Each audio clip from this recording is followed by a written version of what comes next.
The first time I balanced the gimbal, it probably took me about 3 hours, and that's not an exaggeration. Right after I finished, I said I will never use a gimbal until they come out with one that automatically balances itself, so I don't have to deal with that again. I was frustrated, I was being dramatic, but after about a week of practicing it, I was able to get it down to about, let's say 10 minutes or so. Now, after using gimbal for years, I can easily balance a gimbal in like 3 minutes, and that's if I'm going kind of slow. So today I want to show you how I balance a gimbal using the RS4. So first thing I would do is unlock all the arms and then relock them in the correct position, so it's as if you're ready to go start shooting now, but everything's locked. Once the plate is on the camera, you can just slide it right onto it. The lens that I'm using on this setup right now is a zoom lens, but it doesn't actually come out. The barrel zooms inside the lens. If I was using a zoom lens that the size did change, like the barrel goes in or out, then I would just balance it in roughly the middle of that zoom range. So my 28 to 75, I would balance it at about 50 millimeters.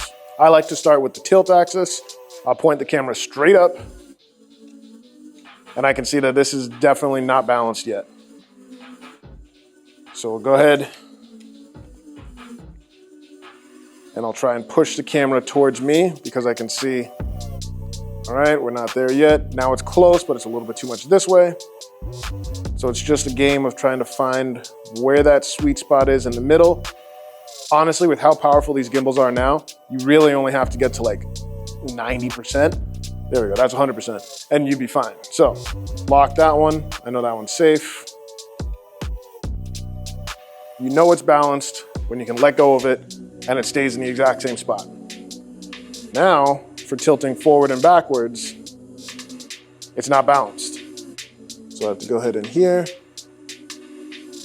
and push the camera in the opposite direction of where it's turning. So if it's tilting down, I know I need to push the camera backwards. There we go. Do a little bit more. Oh, maybe not. There we go. And you know that's gonna be set when you can move the camera and it'll stay in about any position that you put it in.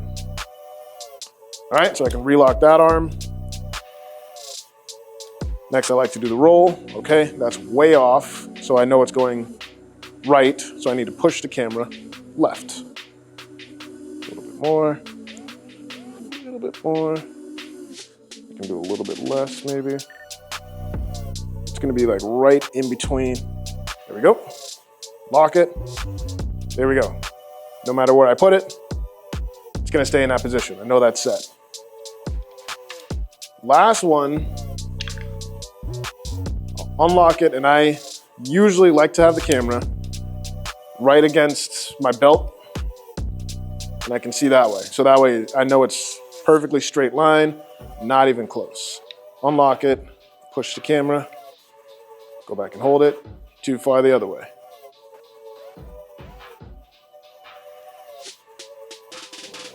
And almost. There we go.